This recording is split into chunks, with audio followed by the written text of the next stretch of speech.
Welcome to Minghui Radio's Falun Gong News, direct from China and around the world.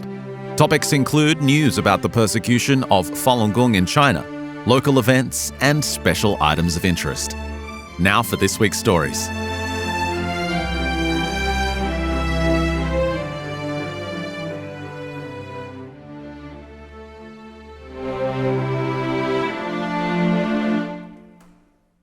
USA. The mayor and the city council of El Paso, Texas, presented a proclamation on September 19th, naming March 14, 2026 as Shenyang Performing Arts Day. They praised Shenyang Performing Arts for encouraging local residents to experience a world-class performance with traditional values and for bringing hope to audiences around the world despite the threats and intimidation of the CCP's transnational repression. Mayor Johnson and the city council members acknowledged the courage and kindness displayed by Shenyang artists facing the CCP's persecution, stated that the artists were an inspiration to all of humankind, and added that they were proud to stand with Shenyang Performing Arts. Taiwan.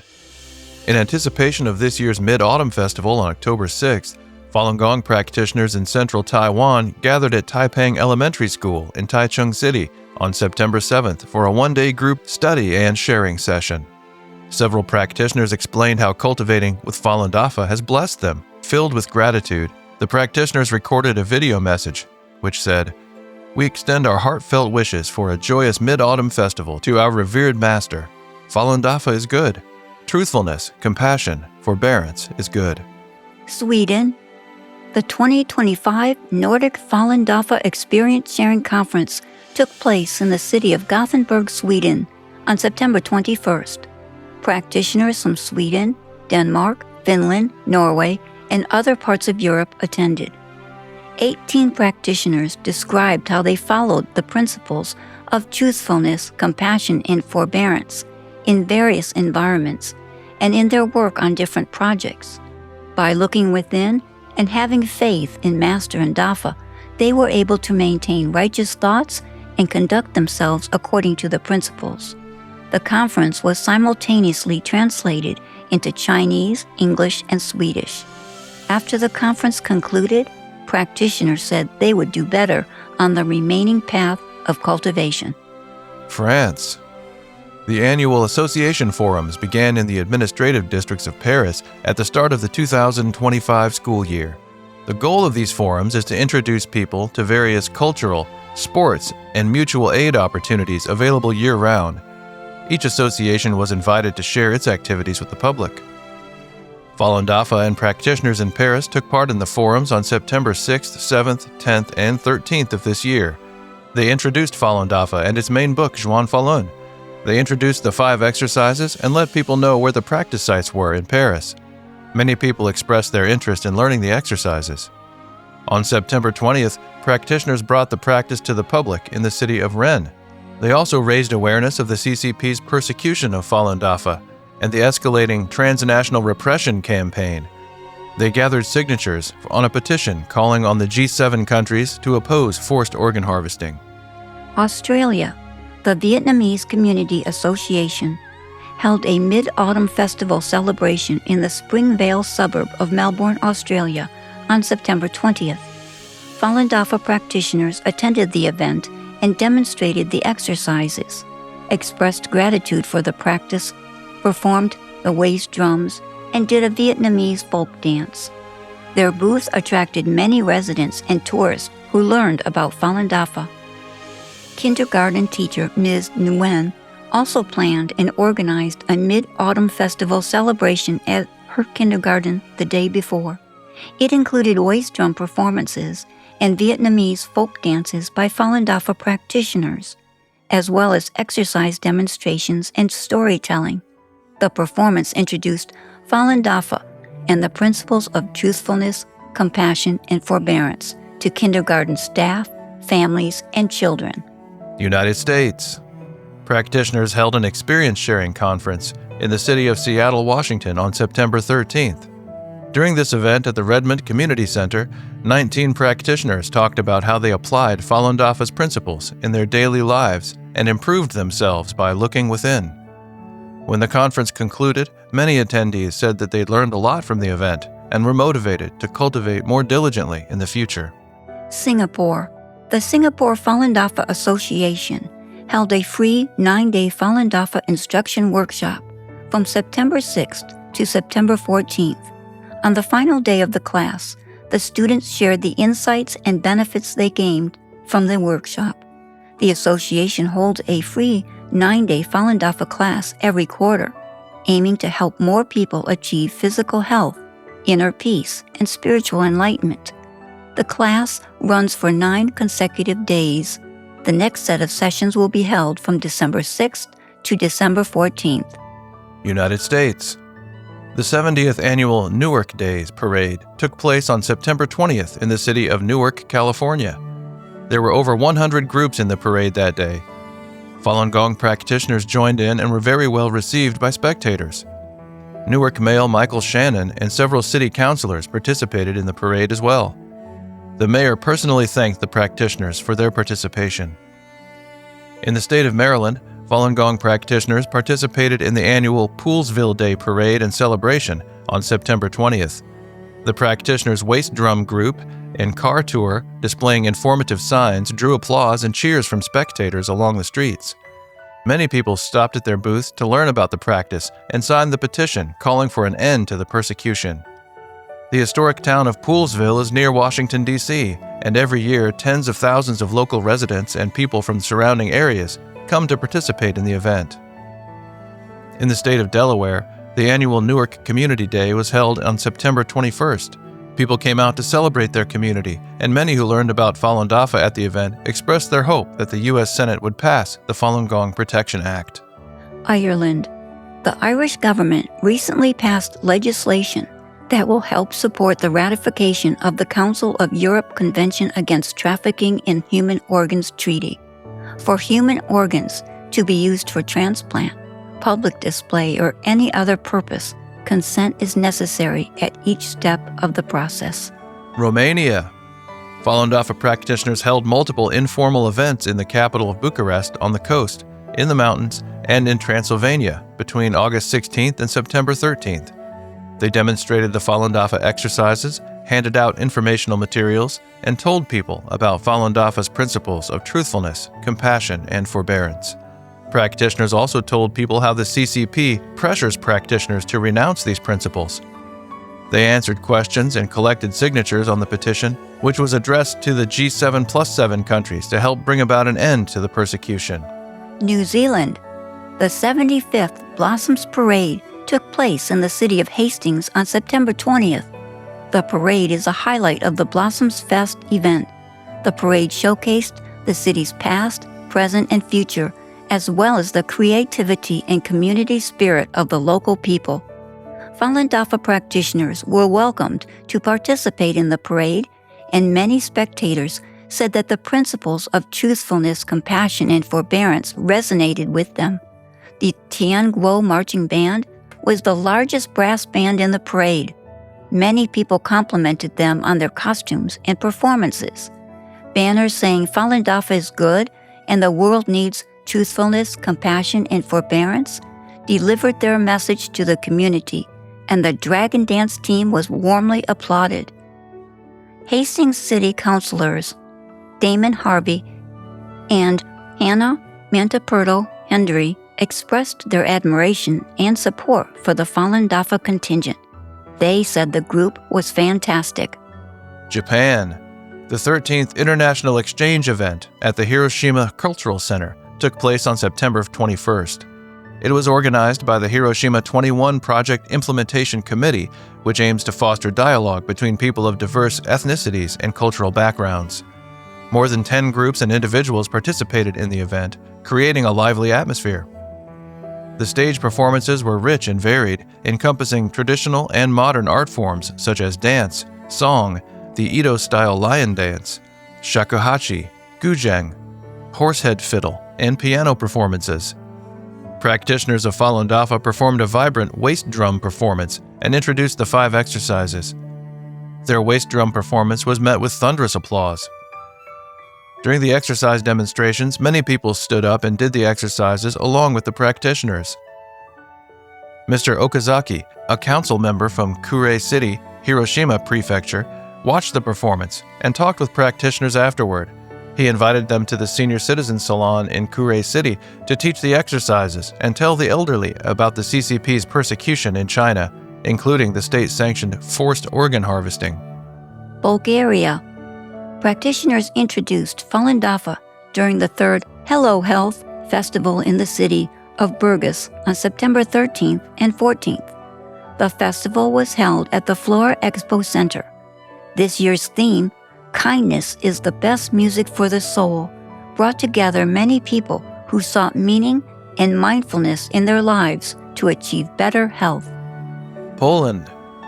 Practitioners introduced Falun Dafa to the public during an informational event in the town of Zakopane on September 14th.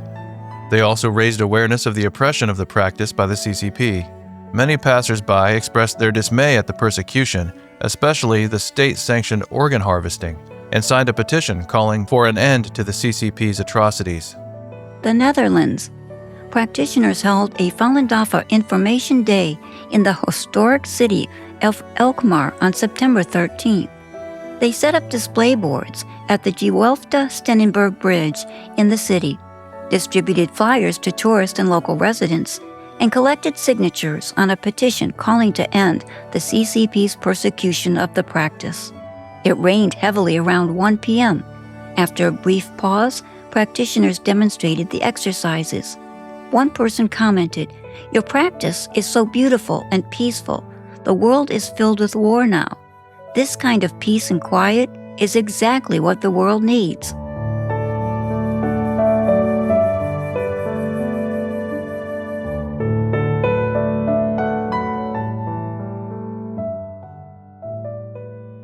The following are selected cases of persecution of Falun Gong practitioners in China. A 66-year-old woman in Heilongjiang Province died on February 11, 2025, while out of jail on bail following an illegal arrest for her faith in Falun Gong. Ms. Fu Chenghua took up Falun Gong in 1997 and soon recovered from her numerous health problems. After the communist regime launched a nationwide campaign against Falun Gong, Ms. Fu held firm to her faith and was repeatedly targeted. In 2002, she was sentenced to 3 years of forced labor, where she was repeatedly tortured and force-fed after going on a hunger strike in protest of her detention. 10 years later, she was again sent to forced labor until the labor camp system was abolished in China a year later.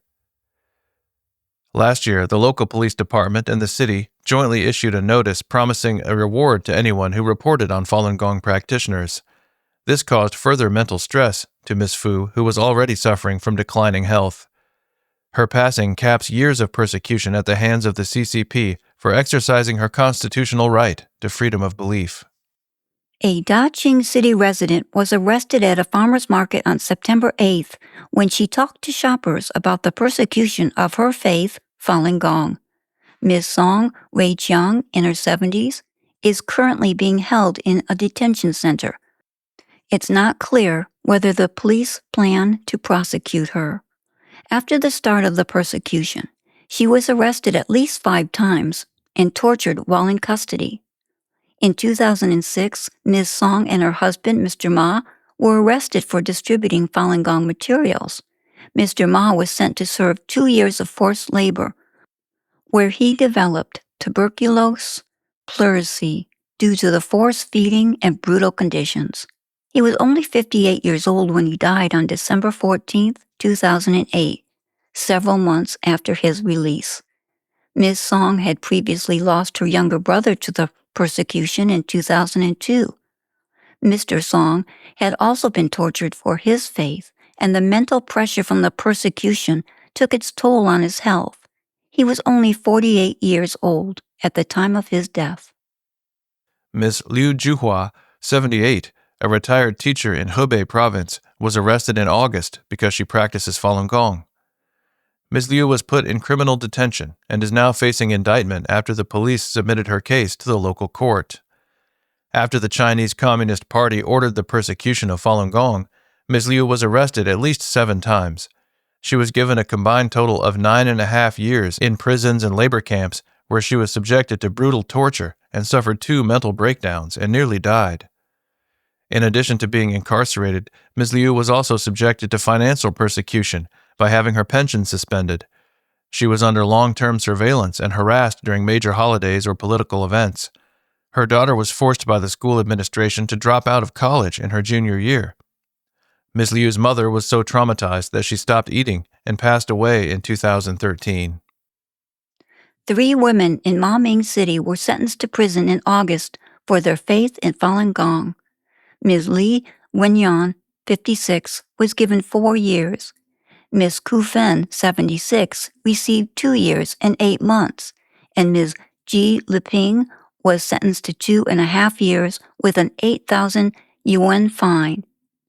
Ms. Ku was arrested while she and her husband, Mr. Fang Yuming, were hosting a study session of Falun Gong's teachings.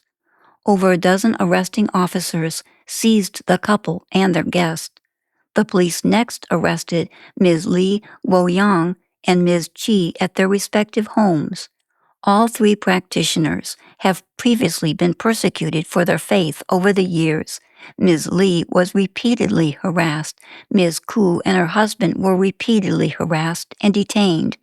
The police also monitored any practitioners who visited them. Ms. Qi was arrested multiple times for distributing Falun Gong informational materials and for talking about the persecution.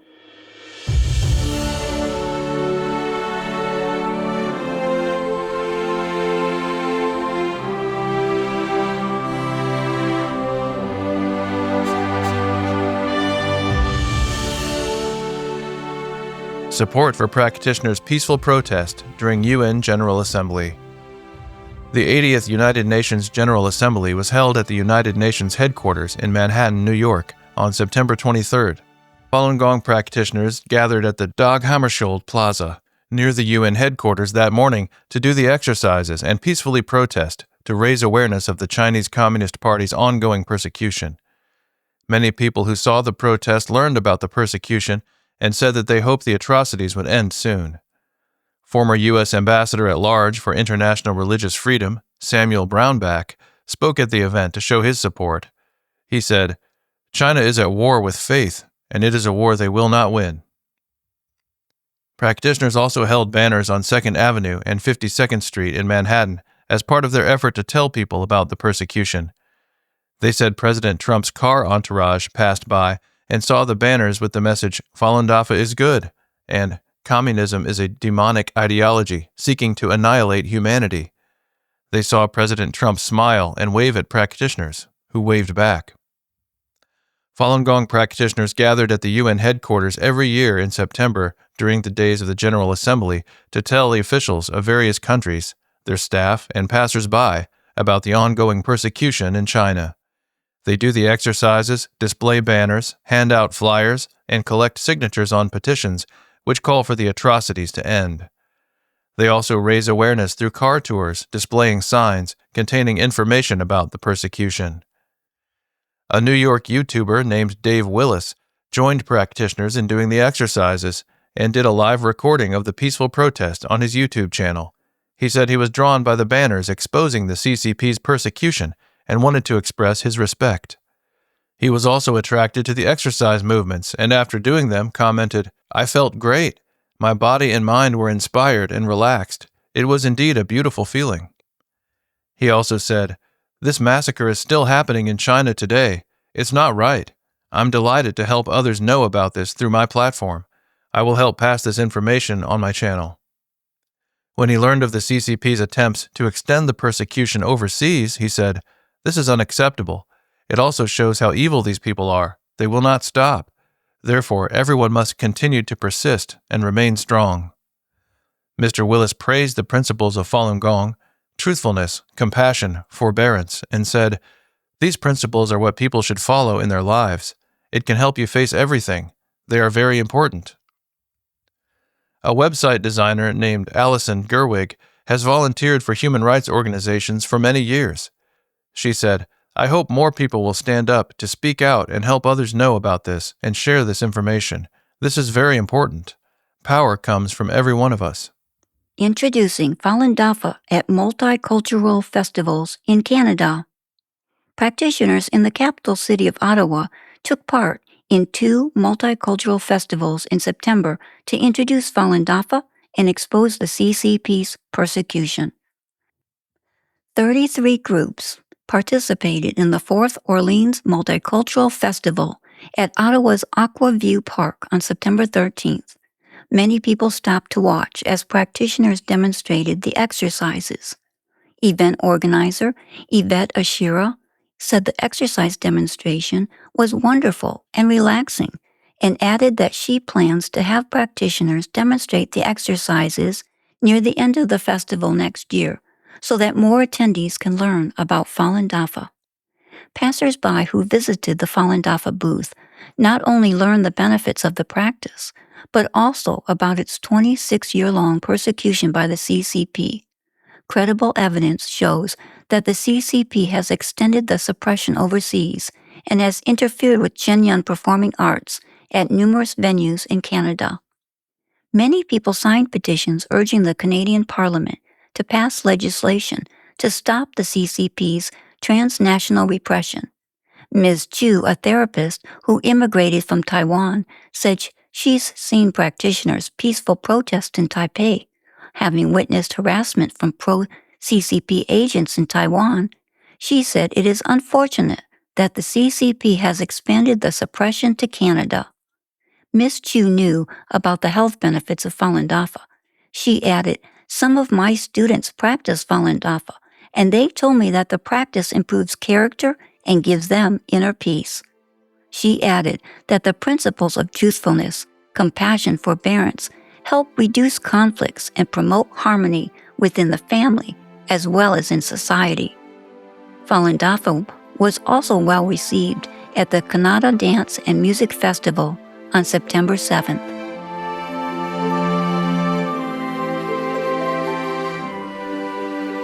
Thank you for listening to the Minghui Radio Podcast. For more information, including news about the persecution of Falun Gong practitioners in China and experience sharing stories by practitioners around the world, please visit our website at en.minghui.org.